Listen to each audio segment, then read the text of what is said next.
चलिए आज पढ़ना हम लोग एनसीएफ 2005 पेज नंबर 1, 2, 3, 4 पढ़ा दिए थे। पेज नंबर 5 होगा डेमो क्लास का, जिसमें टॉपिक का नाम होगा एनसीएफ 2005। ध्यान से देखिएगा, एनसीएफ 2005। अब आप बोलिए कि सर ये कौन से सब्जेक्ट का टॉपिक है, तो मैं कहूँगा कि हर सब्जेक्ट का ये टॉपिक है।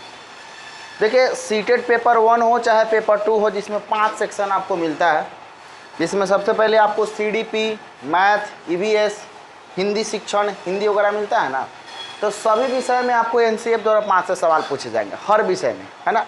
मतलब कि अगर एनसीएफ 2005 आपका अगर तैयार हो जाता है तो जो भी शिक्षण आपके क्वेश्चन में आएंगे, आपके पेपर में आएंगे, पेपर 1 हो चाहे पेपर 2 हो, उन सभी शिक्षण में इस टॉपिक से सवाल आपको रहेगा। तो इस टॉपिक को हम लोग कॉमन टॉपिक मानेंगे, जो कि हर सब्जेक्ट में आपको ये काम देगा। और पूरे पेडागोजी का स्पाइनल कोड होता है एनसीएफ 2005। अगर आप शिक्षा शास्त्र को समझना चाहते हैं तो शिक्षा शास्त्र को समझने से पहले राष्ट्रीय परिचर्या के रूपरेखा 2005 को समझना पड़ेगा। जब तक इस करिकुलम फ्रेमवर्क को आप नहीं समझते हो तब तक आपको शिक्षा शास्त्र का एस भी पता नहीं होगा, पेडागोजी का पी भी पता नहीं होगा, है ना। तो सीधा सीधा समझने का प्रयास कीजिएगा। एनसीएफ 2005 का फुल फॉर्म होता है नेशनल करिकुलम फ्रेमवर्क, है ना। इसी को हिंदी में बोलते हैं राष्ट्रीय पाठचर्या की रूपरेखा 2005, ठीक है ना। इसका जो टैगलाइन था वो टैगलाइन था लर्निंग विदाउट बर्डन। क्या था बताइएगा? Learning without burden. हिंदी में बोलेंगे बिना भार का अधिगम। मतलब हमको अधिगम का मतलब क्या? सिखाना। बताए थे ना उस दिन। मतलब हमको सिखा भी देना है लेकिन बच्चा को भार महसूस भी नहीं होना चाहिए। लेकिन सवाल यह है कि सर एनसीएफ 2005 का ज़रूरत हमें क्यों पड़ा? आखिर क्या ऐसा मजबूरी आ गया कि भैया एनसीएफ 2005 बनाना पड़ा, है ना। ये सवाल है ना। तो देखिए हम इसके पहले 2 अवधारणा को पहले क्लियर करेंगे, उसके बाद हम इस पर आएंगे, ठीक है ना। एनसीएफ 2005 बनने के पीछे कारण, थोड़ा सा हम बैक में चलते हैं, ठीक है ना।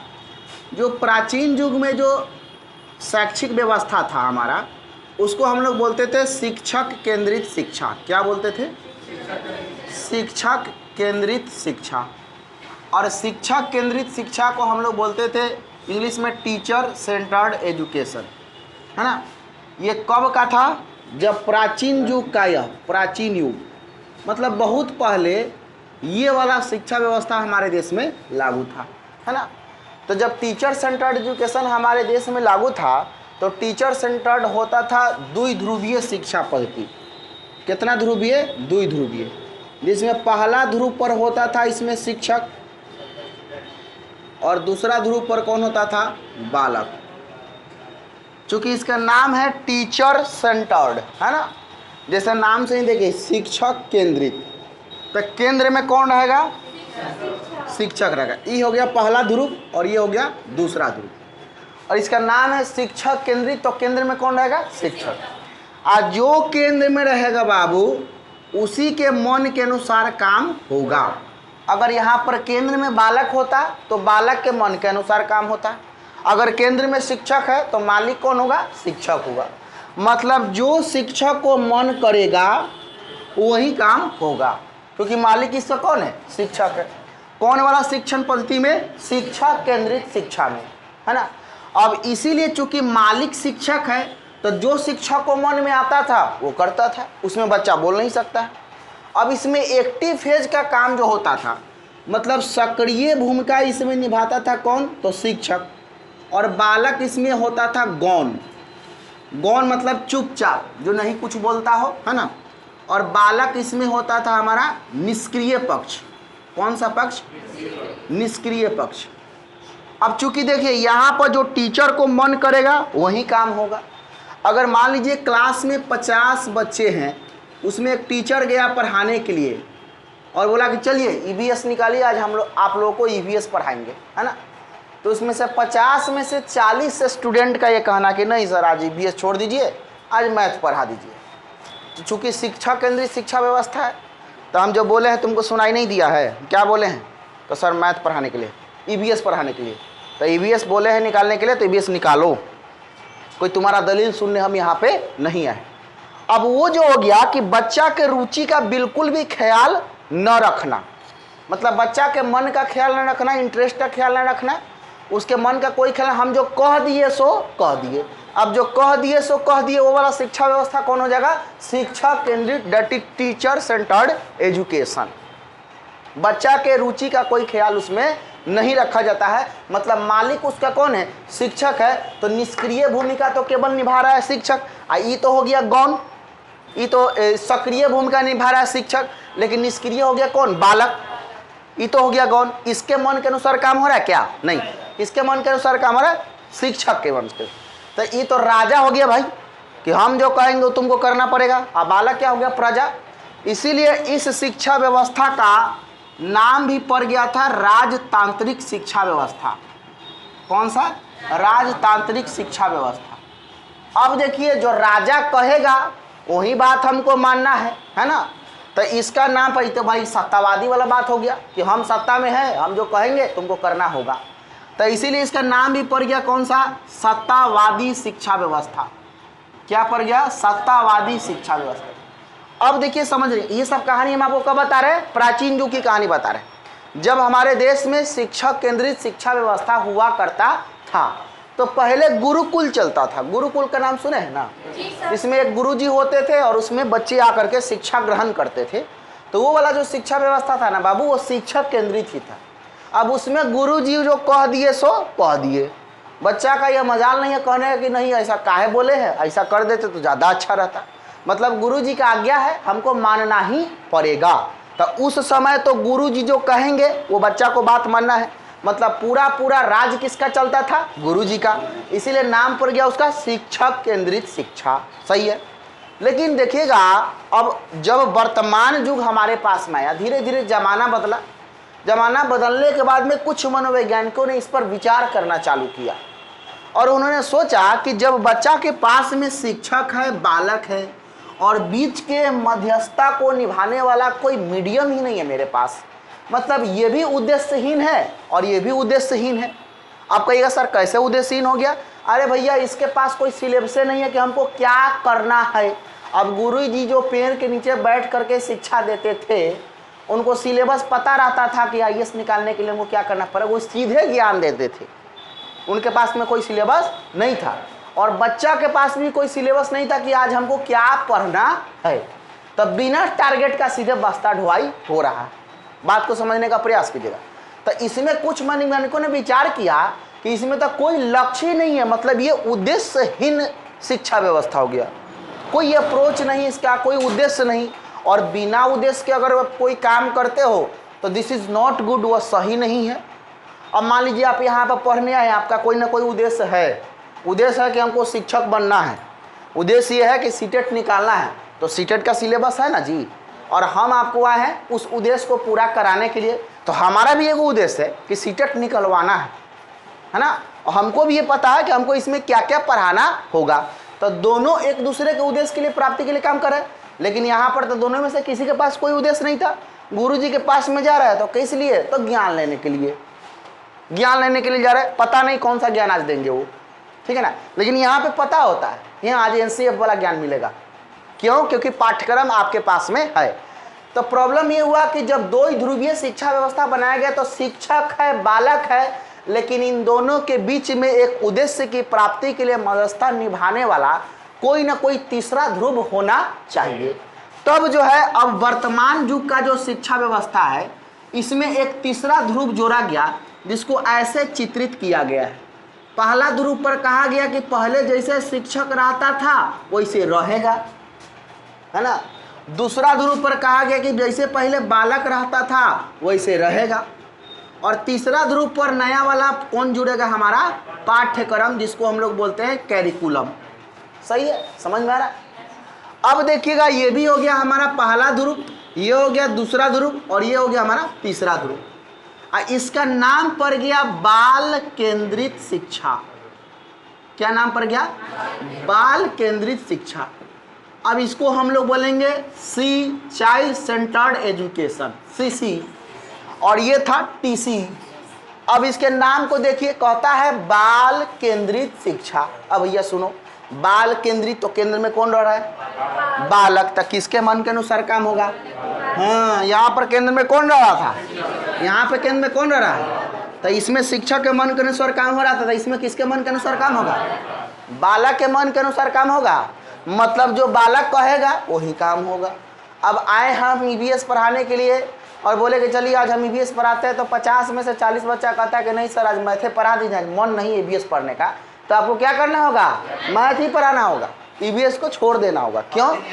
हाँ, क्योंकि अभी जो शिक्षा अब उसका है वो दायरा है, हम आपको बता रहे हैं, आगे धीरे धीरे बढ़ रहे हैं। तो बाल केंद्रित शिक्षा में अब आपको क्या करना है कि जैसे बच्चा का जो रुचि है, जिसमें इंटरेस्ट है, वही काम आपको कराना है, जो उसका इच्छा है वही काम आपको कराना है। अब इसका मतलब यही एग्जाम्पल केवल नहीं लेना है कि हाँ इसी के मन के अनुसार खाली रोज रोज काम करते रहे।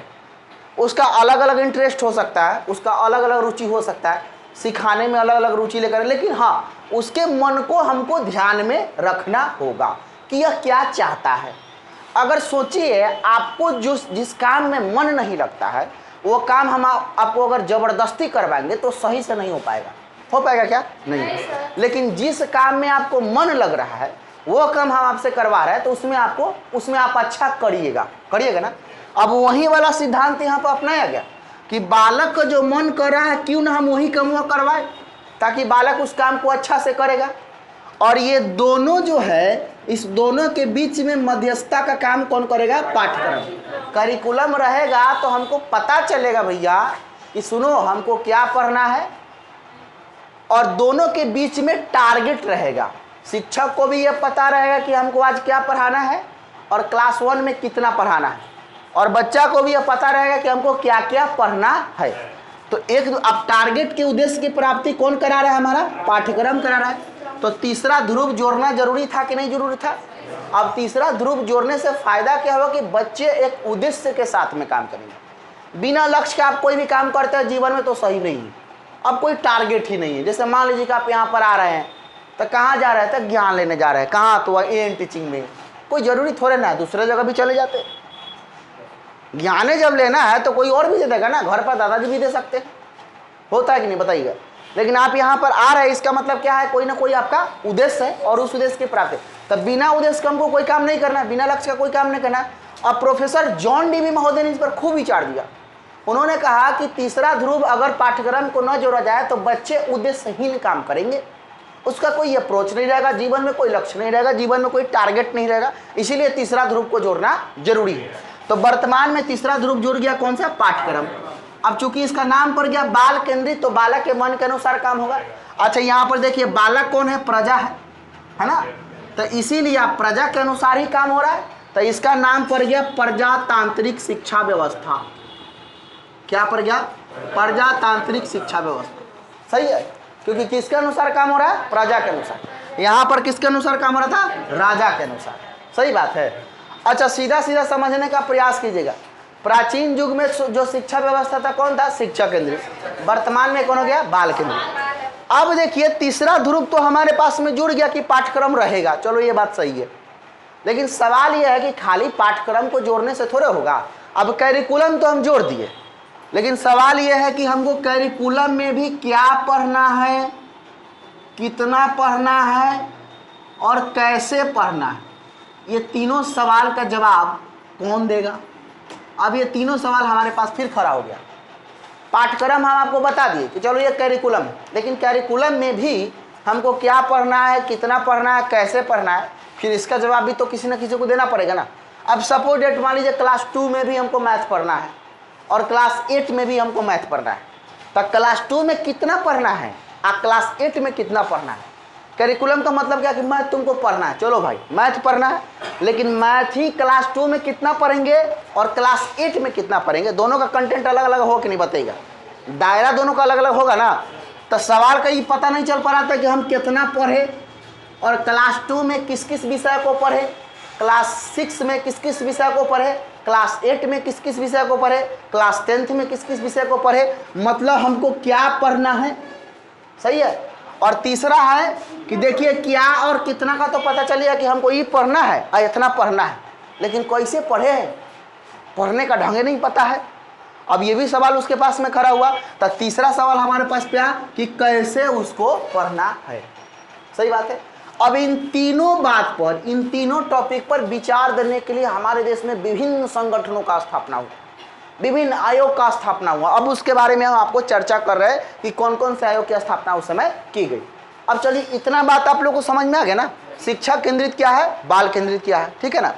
अब देखिएगा उसके बाद में क्या हुआ कि शिक्षा केंद्रित और बाल केंद्रित का मामला खत्म होने के बाद में अब विभिन्न आयोगों का गठन हुआ। इसको मिटा रहे हैं हम, ठीक है, इसको मिटा रहे हैं। अगर आपके पास में नोट्स है तो थोड़ा सा ना ये वाला फिगर आउट कर लीजिए, क्योंकि इससे सवाल आएगा, 2 नंबर का सवाल आएगा, जल्दी से इसको जल्दी से थोड़ा सा जैसे है वैसे फिगर आउट कर लीजिए थोड़ा सा, 1 मिनट। सबसे पहला अगर हम सवाल करें तो प्राचीन युग में कौन सा शिक्षा व्यवस्था था, बताइए। वर्तमान में कौन है, शिक्षा केंद्रित को क्या कहेंगे, टीसी।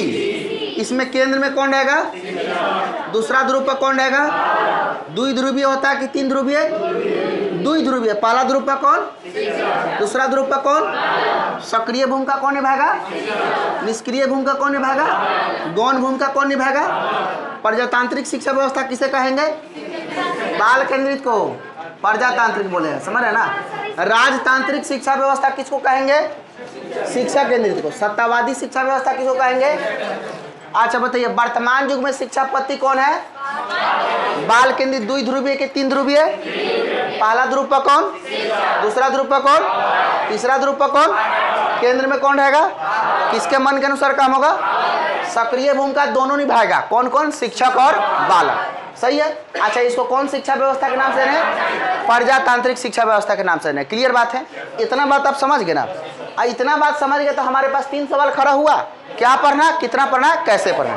अब इन तीनों सवालों का जवाब देने के लिए फिर से हम चर्चा करेंगे थोड़ा सा डिटेल कि ये तीनों सवालों का जवाब आया कहाँ से। देखिए, सीधा पढ़ना नहीं है, समझ के साथ में पढ़ना है।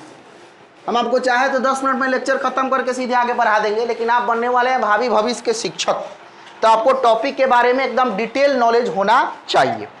अब देखिएगा, जब ये क्या पढ़ना है, कितना पढ़ना है, कैसे पढ़ना है, इन तीनों का जवाब देने के लिए हमारे देश में विभिन्न संगठन बना, विभिन्न आयोग बना। सबसे पहले बना 1968 में, 1968 में हमारे देश में सबसे पहले नेशनल एजुकेशन पॉलिसी आया। नेशनल एजुकेशन पॉलिसी को बोलते हैं हम लोग राष्ट्रीय शिक्षा नीति हिंदी में, है ना। और ये आया था कोठारी आयोग की अनुशंसा पर।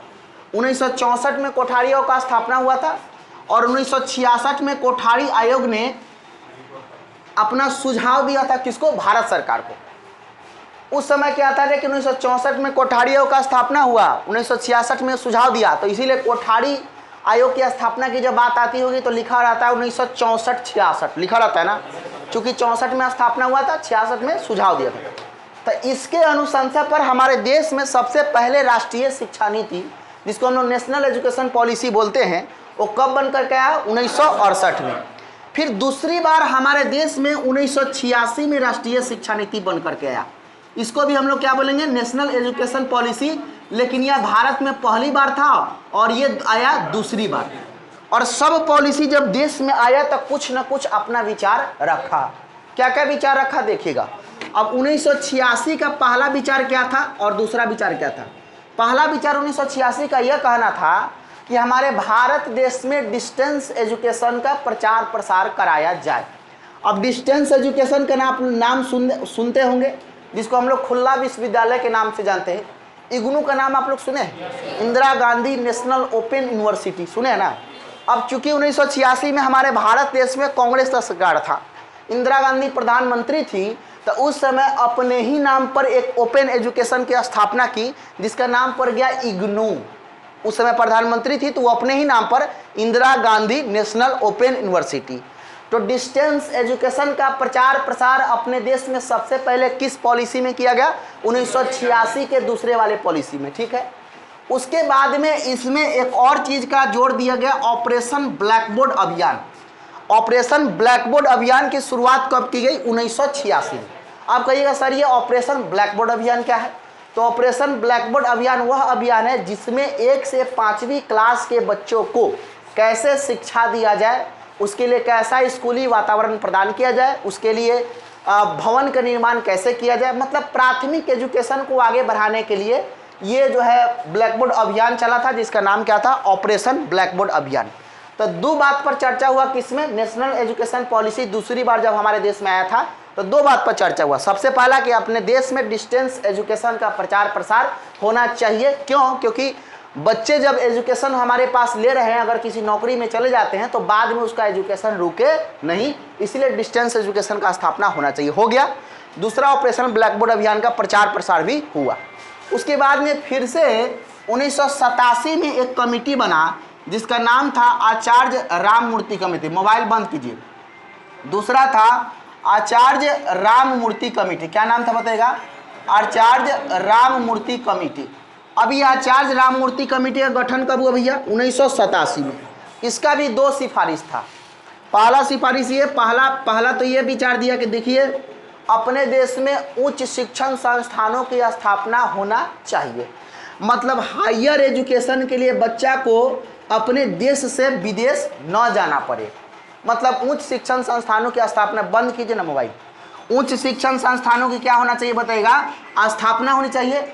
और दूसरा ये सुझाव दिया गया इसमें हायर एजुकेशन के साथ साथ में कि शिक्षक जो है बिना प्रशिक्षण के सेवा नहीं दे सकते।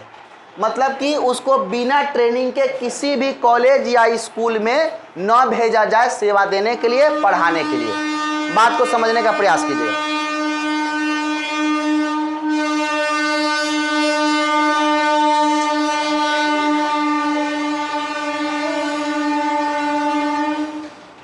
अब यह विचार किसमें दिया गया था बताएगा? 1987 के आचार्य राममूर्ति कमेटी में। पहला यह कहा गया कि बच्चा के लिए हायर एजुकेशन का प्रबंध अपने ही देश में कीजिए। कि अरे बंद करने के लिए बोल रहा है उसी समय से, अजीब हाल है। ठीक है, अब देखिएगा उसमें क्या है कि आचार्य राममूर्ति कमेटी का यह कहना था कि अपने ही देश में हायर एजुकेशन के लिए क्या करना है, विश्वविद्यालय की स्थापना की जाए कि बच्चे अपने देश से बाहर किसी विदेश में न जाए।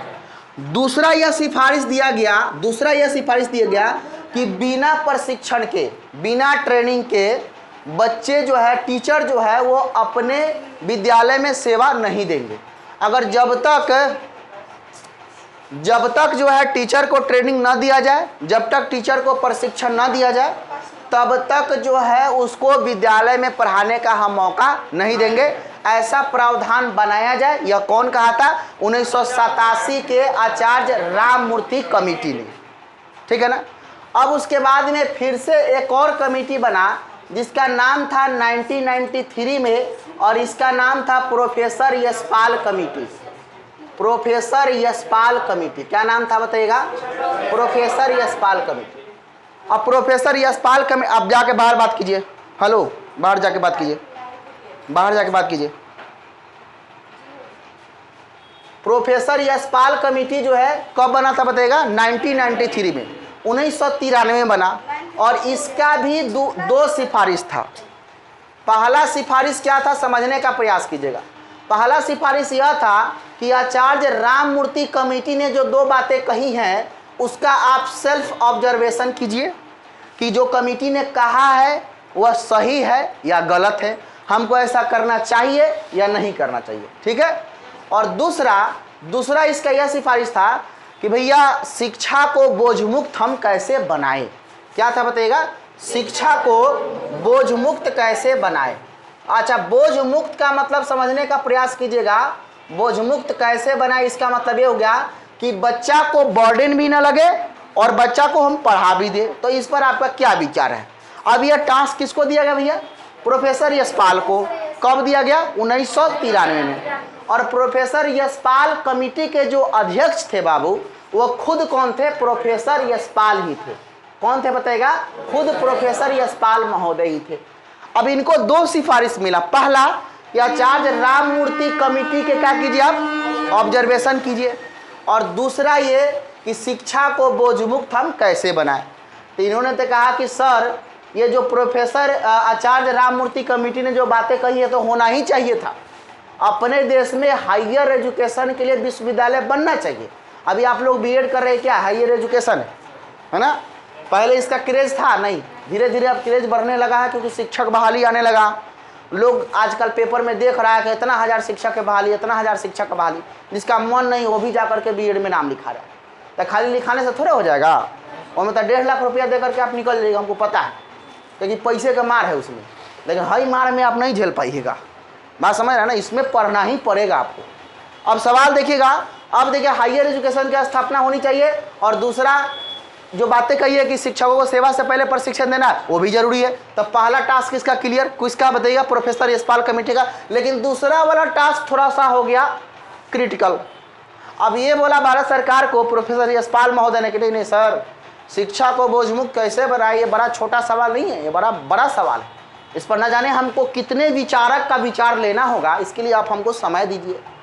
भारत सरकार ने प्रोफेसर यशपाल को समय दिया कि चलिए कोई दिक्कत नहीं है, आप कोई भी कमेटी बनाइए, कितने भी आयोग के लोग को बुलाइए, लेकिन आप इस बात का हमेशा ख्याल रखिए कि शिक्षा को बोझमुक्त हम कैसे बनाएं, इस तथ्य पर विचार देने के लिए विभिन्न देशों के आयोग के कमेटी को आप बुलाइए, लेकिन हमको इसका सॉल्यूशन चाहिए।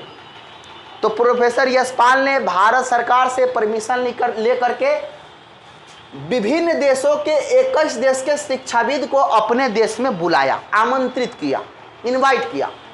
अब वो जो 21 देश के शिक्षाविद थे, कोई जो है भौतिक के मतलब ज्ञाता थे, कोई भूगोल के ज्ञाता थे, कोई मनोविज्ञान के थे, कोई हिस्ट्री के थे, कोई पॉलिटी के थे, मतलब महान मनोवैज्ञानिकों को उन्होंने अपने देश में, शिक्षाविदों को अपने देश में क्या किया, आमंत्रित किया। एक निर्धारित डेट रखा और उसमें उन्होंने एक मीटिंग रखा, और मीटिंग में देख लीजिए बीच में प्रोफेसर यशपाल महोदय जी बैठे हुए हैं, और चारों तरफ से 21 देश के शिक्षाविद आकर के क्या किए, बैठ गए एक निर्धारित डेट के बाद में। फिर प्रोफेसर यशपाल से यह पूछा गया कि बताइए क्या समस्या है, आपने हमको यहाँ पर क्यों बुलाया है।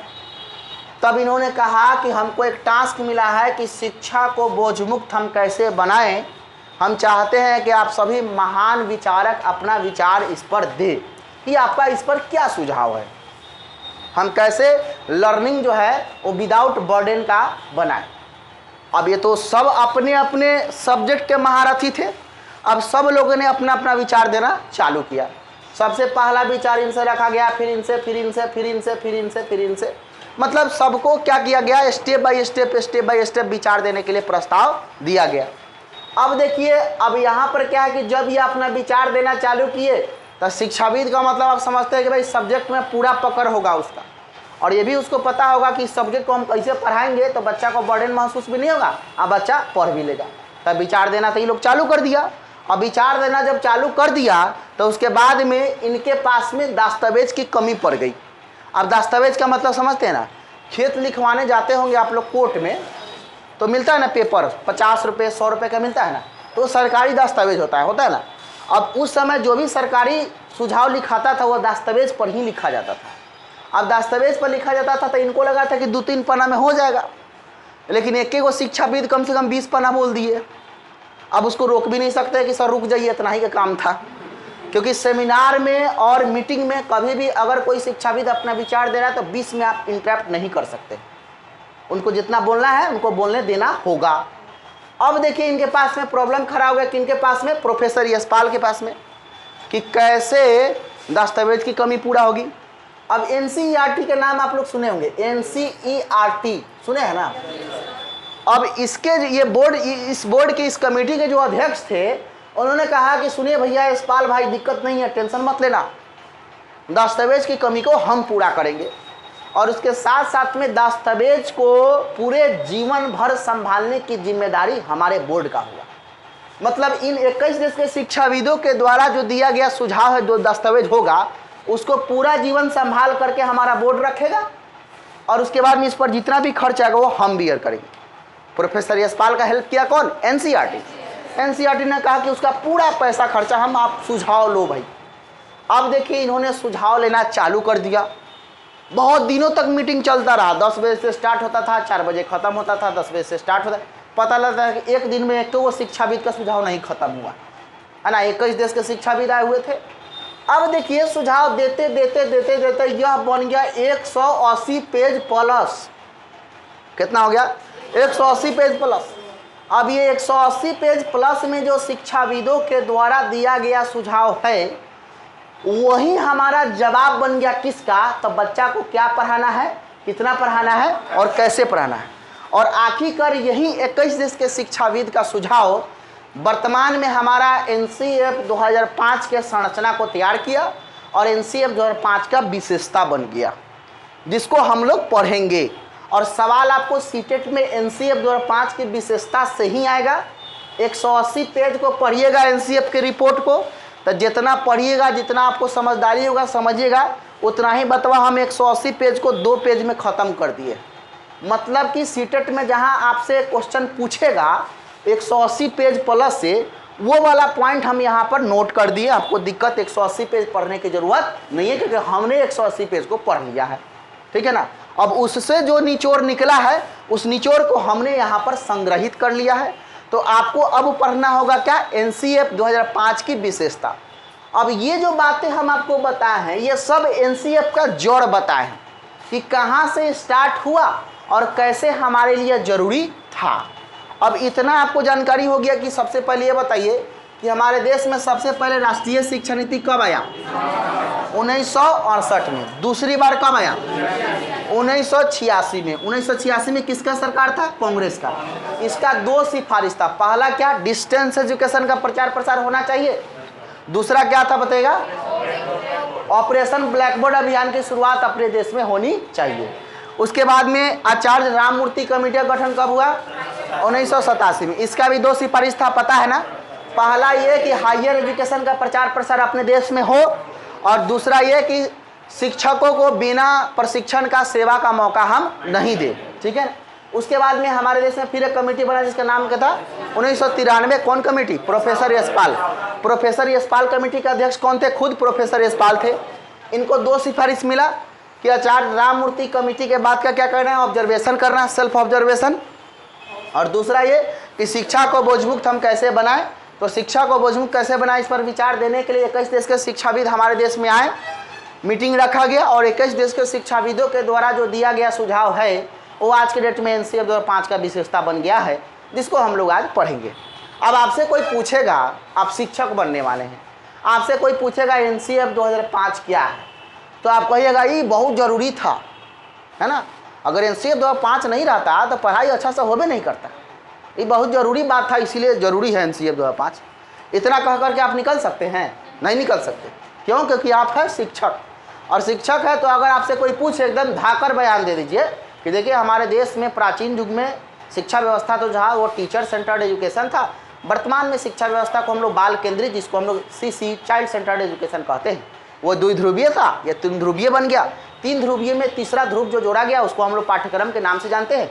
पाठ्यक्रम तो जोड़ दिया गया, लेकिन ये 3 सवाल हमारे पास में छोड़ गया पाठ्यक्रम, क्या पढ़ना है, कैसे पढ़ना है, कितना पढ़ना है। और इस पर अपना विचार स्पष्ट करने के लिए हमारे देश में विभिन्न आयोग का गठन हुआ, जिसमें सबसे पहले 1967 में भारतीय राष्ट्रीय शिक्षा नीति का गठन हुआ। 1986 में दूसरी बार राष्ट्रीय शिक्षा नीति का गठन हुआ। उसका उद्देश्य था डिस्टेंस एजुकेशन का प्रचार प्रसार करना। दूसरा क्या, ऑपरेशन ब्लैक बोर्ड अभियान की शुरुआत। 1987 में आचार्य राममूर्ति का गठन हुआ, हायर एजुकेशन का प्रचार प्रसार के पर जोर दिया, और उसके साथ साथ में शिक्षकों को बिना प्रशिक्षण के सेवा का मौका नहीं दिया जाए। तत्पश्चात 1993 में आचार्य राममूर्ति का प्रोफेसर यशपाल कमेटी का गठन हुआ। उसके पास में 2 सिफारिश था। पहला ये कि आचार्य राममूर्ति के कमेटी के बातों का अवलोकन करे, और दूसरा शिक्षा को बोझमुक्त कैसे बनाए। इसके लिए हमारे देश में 21 देश के शिक्षाविद को बुलाया गया, निमंत्रण दिया गया, और उन 21 देश के शिक्षाविदों के द्वारा दिया गया सुझाव जो है वो आज के डेट में एनसीएफ 2005 का विशेषता बन गया है। अतः हम ये कह सकते हैं कि क्या पढ़ना है, कैसे पढ़ना है और कितना पढ़ना है, इन तीनों सवाल का जवाब एनसीएफ 2005 का विशेषता हमको देते हैं। अतः बच्चों के सर्वांगीण विकास के लिए, बच्चों के ऑल ओवर डेवलपमेंट के लिए, जिसमें करिकुलम एक्टिविटी, को करिकुलम एक्टिविटी शामिल रहेगा, इन सभी विकास के लिए एनसीएफ 2005 की विशेषता को पढ़ना जरूरी है। अतः हम यह कह सकते हैं कि वर्तमान युग में राष्ट्रीय परिचर्या के रूपरेखा 2005 को फॉलो करना जरूरी है। सामने वाला व्यक्ति समझेगा, बोलेगा वाह बड़ी जानकार है रे भाई, बात समझेगा। लेकिन यह कह कर केवल निकल सकते कि जरूरी था, यह कह कर आप नहीं निकल सकते। अब हम चाहें तो सीधे विशेषता पढ़ा देते आपको, है ना, क्योंकि सवाल उससे आएगा। लेकिन हम यह चीज़ यूँ इसलिए पढ़ा है क्योंकि हम नहीं चाहते कि आप केवल सीटेट पास करें। आपके पास में वो नॉलेज, वो कॉन्सेप्ट होना चाहिए कि आप इस पर 5 लाइन बोल सके। अगर आप कोई पूछे कि राष्ट्रीय परिचर्या के रूपरेखा 2005 क्या है, तो आपने सीटेट पास किया, आपने बीएड किया है, और इस पर 5 लाइन नहीं बोल सकते? अब तो आप बोल सकते हैं, इतना तो जरूर बोल सकते हैं कि हाँ बाल केंद्रित कौन है, शिक्षा केंद्रित कौन है, 1968 कहानी क्या है, 86 कहानी क्या है, 87 कहानी क्या है, 93 कहानी क्या है, कह सकते ना। इतना बोल दीजिए तो सामने वाला को लग जाए कि हाँ ये आदमी जानकार है ना। अब क्या है, इसको बोलते हैं हम लोग बेसिक पृष्ठभूमि को तैयार करना। सीधे पढ़ा देते हैं हाँ एनसीएफ 2005 का विशेषता ये, अब पता ही नहीं एनसीएफ आया कहाँ से, पता नहीं एनसीएफ का जरूरत हमें क्यों पड़ा, पता नहीं कि एनसीएफ हमारे लिए क्यों आवश्यक है। ये बात पता नहीं होता तो आप भ्रम में रहते हमेशा। तो हम आपको हमेशा बताते हैं कि सीटेट में कुछ चीज़ों को रटना नहीं है, समझना है ना। समझकर अब अगर आपका इस पर पकड़ बनता है तो बेहतर नॉलेज हासिल कर पाएंगे, अगर समझदारी से आपका पकड़ इस पर नहीं बनता है तो बेहतर नॉलेज हासिल नहीं कर। कोई कहता है कि फलना पन्ना रट जाओ सीटेट पास कर जाओगे, नहीं होगा, नहीं होगा, क्योंकि क्वेश्चन कभी भी टकराएगा नहीं। आप हमारा नोट्स लेकर के जाइए, पूरा नोट्स रट जाइए, कुछ नहीं होने वाला इससे, हमको पता है कुछ नहीं होगा। अब दूसरा टीचर आपको बोले कि हमारे नोट से लड़ेगा नहीं तो ये कर देना वो कर देना, नहीं कहेंगे हम, लेकिन हम कहते हैं मेरे नोट से लड़बे नहीं करेगा, लेकिन बिना पढ़े काम चलबे नहीं करेगा। बात समझ रहे ना। अब इसमें जो कॉन्सेप्ट है ये केवल हमको पता है कि इसमें क्या बोलना है ना, लेकिन इस कॉन्सेप्ट को आप डिटेल पढ़ लीजिएगा तो इससे सवाल आपका बन जाएगा। अगर इस कॉन्सेप्ट को डिटेल नहीं पढ़ेंगे तो इससे सवाल आपका नहीं बनेगा। अब देखिए इतना चर्चा जब हो गया तो इतना चर्चा करने के बाद अब हम एक पॉइंट पर और चर्चा कर लेते हैं कि आखिर वो विशेषता कौन कौन था। अब विशेषता इतना बड़ा है भाई, 180 पेज प्लस को पढ़ना है तो विशेषता एक दिन में थोड़े खत्म हो जाएगा, लेकिन कुछ विशेषताओं पर हम लोग चर्चा करते हैं कि आखिर वो सब विशेषता क्या क्या था जो 21 देश के शिक्षाविदों के द्वारा दिया गया। तो सबसे पहला विशेषता, अब देखिए अब ये जितना बात हम आपको पढ़ा है ना, इसको सबसे पहले आप नोट्स में अंडरलाइन कर लीजिए, ठीक है। आपको नोट्स मिला होगा और जिनको नहीं मिला होगा उनको कल मिल जाएगा, अगल बगल वाले से हेल्प लेंगे थोड़ा सा, ठीक है ना।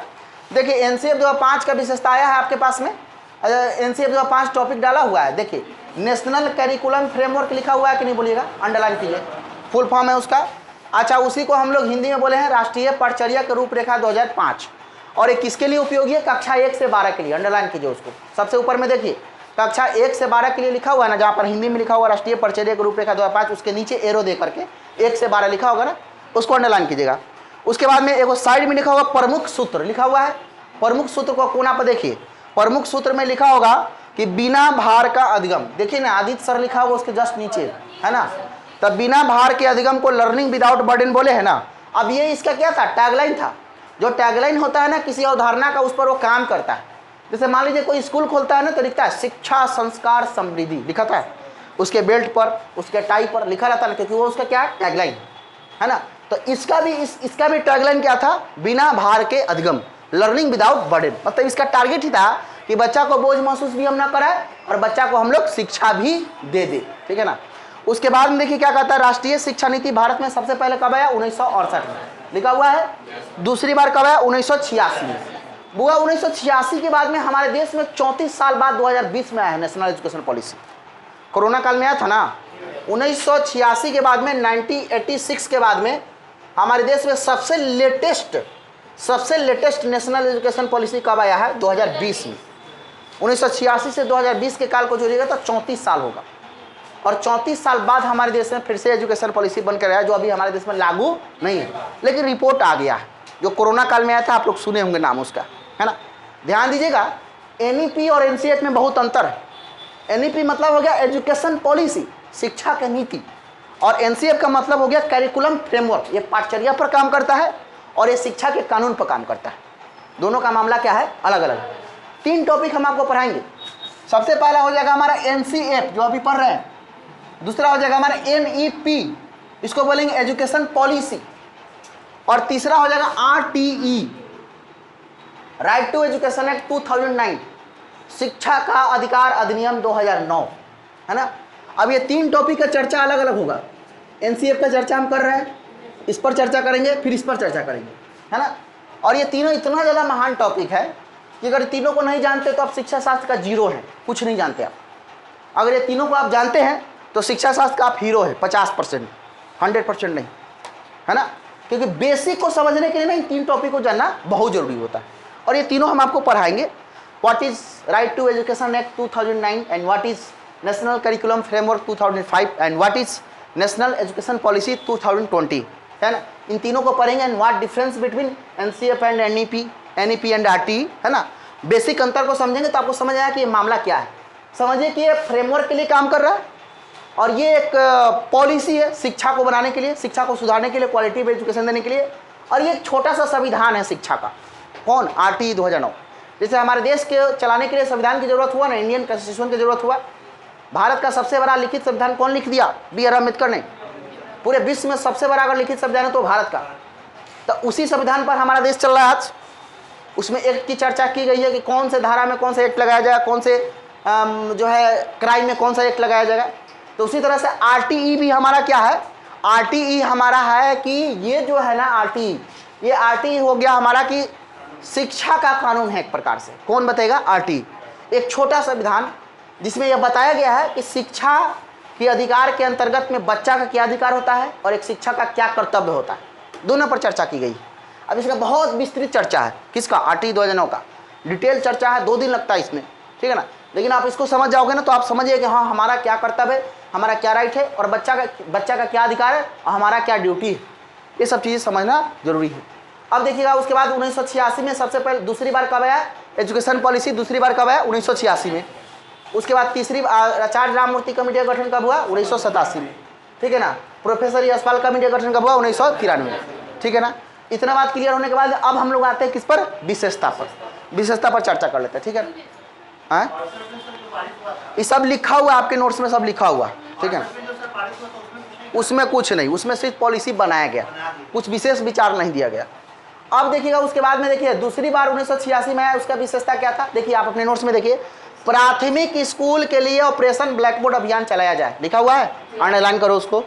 और दूसरा देखिए आपके हाथ में मार्कर जरूर होना चाहिए। 10-20 रुपये में मार्कर देता है, उसको खरीद के जरूर लाइएगा। कॉपी लेकर आइए ना आइए, कोई दिक्कत नहीं। लेकिन हम तो आपको नोट्स देंगे, हमारे संस्थान में आपको कुछ भी लिखने की आवश्यकता नहीं।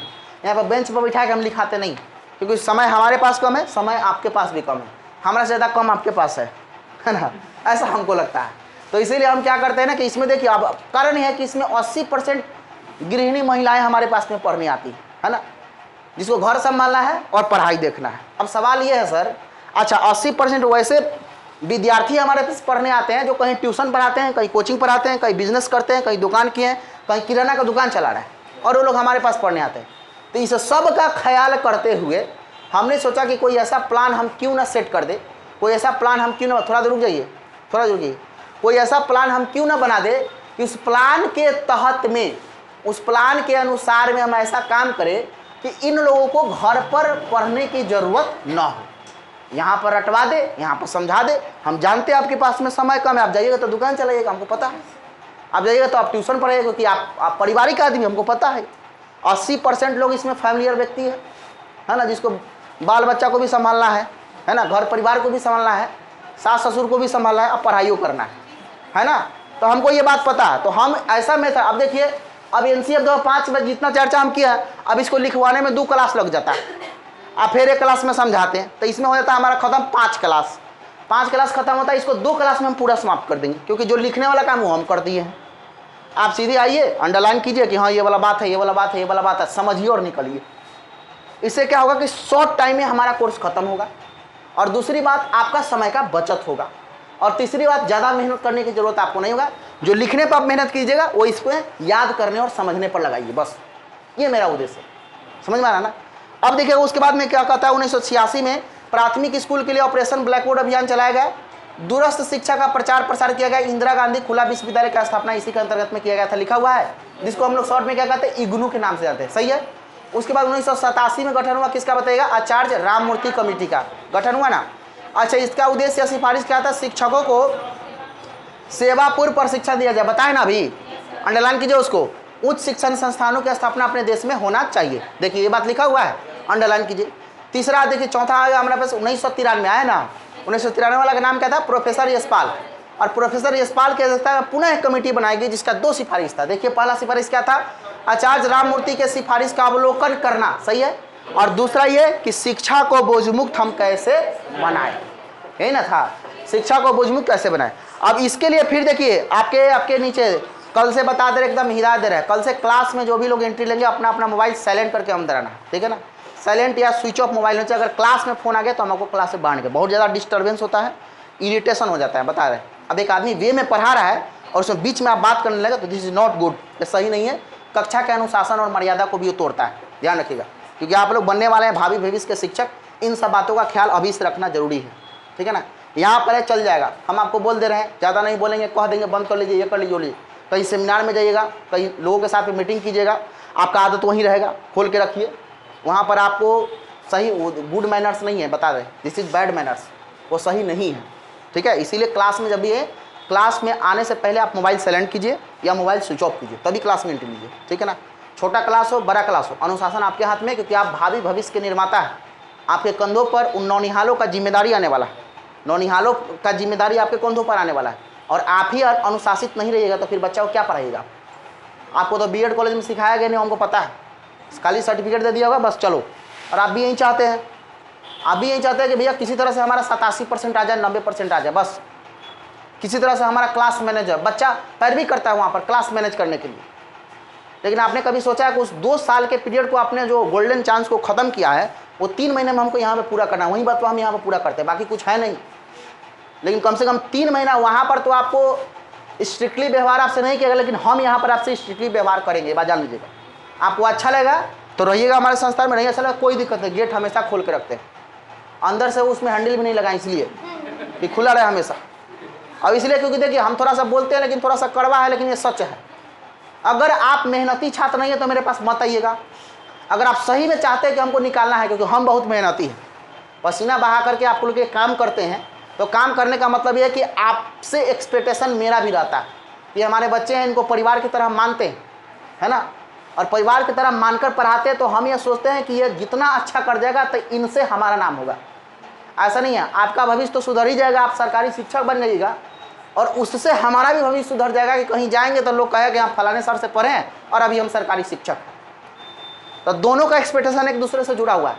ऐसा थोड़े कि हम आपसे पैसा ले लिए तो तेरा और मेरा क्या नाता है, ऐसा कुछ नहीं है। अरे शिक्षक और बच्चों का रिलेशन ऐसा होता है कि ज़िंदगी में कभी ख़त्म नहीं होने वाला। और शिक्षक जब जिस बच्चा को पढ़ाता है वो अगर सफलता की ऊंचाइयों पर पहुंचेगा तो उससे ज़्यादा खुशी एक शिक्षक के लिए कुछ हो ही नहीं सकता। आज हमारे 100 बच्चे कम से कम शिक्षक बहाली के रूप में 100 स्कूल में बैठे हुए हैं, वो लोग कहीं ना कहीं कुर्सी पर बैठे हुए हैं, पढ़ा रहे हैं, तो एक सुखद अनुभूति आता है। व्हाट्सएप पर लिख के भेजता है कि सर आपने ज़िंदगी हमारा संवार दिया, तो सबसे बड़का धन वही है। बाकी 500 रुपये ही मोह माया है, ये कुछ नहीं है, मेरे पास आएगा फिर कहीं और चला जाएगा, है कि नहीं सच्चाई। लेकिन असली धन कौन है, वही ना है। आप भी पढ़ाइएगा तो आपका भी असली धन आपके बच्चे होंगे। तो सवाल यह है कि डिसिप्लिन अभी से आपको मेंटेन करना होगा। अगर आपको मेहनती बनना होगा, 3 महीना आप हमको समय दीजिए, हीरा के जैसा आपको रगड़ कर घिस कर आपको चमक प्रदान कर देंगे। 3 महीना आप समय दीजिए हमको, 2 दिन में आपको बहुत सारा अंतर समझ में आ गया होगा कि क्या क्या चीज़ें हमने सीखा, है ना। आप देखिए 21 देश के शिक्षाविदों के द्वारा, विषय ज्ञाता के द्वारा, मनोवैज्ञानिकों के द्वारा मीटिंग रखा गया है। और बोझ मुक्त शिक्षा कैसे बने, मुक्त जोड़िए, उसमें बोझ लिखा गया है, केवल बोझ मुक्त, नोट्स में जोड़ लीजिए, बोझ में मुक्त जोड़ना है। बोझ मुक्त की शिक्षा कैसे बने, अच्छा लिखा हुआ है, तो चलिए बोझ मुक्त शिक्षा कैसे बने, इस पर अपना अपना सुझाव देना चालू किया। सुझाव नंबर ए, सुझाव नंबर बी, सुझाव नंबर सी, सुझाव नंबर डी लिखा हुआ है। और ये सुझाव कितना में चला गया, 180 पेज प्लस। दस्तावेज की जिम्मेदारी कौन लिया, एनसीईआरटी लिखा हुआ है ना। देखिए अब सीधा सीधा समझने का प्रयास कीजिए। मतलब हम जो भी आपको पढ़ाए ना, जो भी आपको लेक्चर दिए ना, वो सारा बात हम इसमें लिख दिए। कहीं से भी अब आपको लिखने की ज़रूरत नहीं, बस आपको आना है, पढ़ना है, समझना है, अंडरलाइन करना है, ठीक है ना। और आपका कंसेप्ट हो जाएगा इसे एकदम धाखर वाला, एकदम क्लियर वाला, धुआंधार। आप आफ्टर 10 डेज, आज क्लास में आए हो ना, 10 दिन बाद अपने अंदर दिल से पूछना कि मेरे में कोई परिवर्तन हुआ है कि नहीं। अगर अंदर से आवाज़ आए कि नहीं तुम्हारे में कोई परिवर्तन नहीं है तो एन टीचिंग को छोड़ दीजिएगा, नहीं रहिएगा इसमें। लेकिन अंदर से यह आवाज़ आया कि नहीं मेरे में परिवर्तन हुआ है, हमने एनसीएफ को जाना है, हमने लर्निंग को जाना है, हमने भाषा अर्जन को जाना है, हमने भाषा अधिगम को जाना है, हमने मातृभाषा को जाना है, तो जब यह आवाज़ आपके अंदर से आएगा ना, तो समझिए कि हमारा ट्रैक बिल्कुल सही है ना। और ट्रैक सही है तो इसको पकड़ना हमको ज़रूरी है, क्योंकि आप हमको दीजिए 90 दिन, 90 दिन में हम आपको देंगे 100 नंबर, यहाँ से सर्टिफिकेट लेकर जाइएगा। प्रचार प्रसार बाबू हमारा बिल्कुल भी नहीं है। शहर में कहीं देख लीजिए मेरा बोर्ड कहीं नहीं है, बड़का बड़का मास्टर का बोर्ड लगा हुआ, मेरा कहीं नहीं, कहीं भी बोर्ड मेरा नहीं है। लेकिन आप एक बात समझने का प्रयास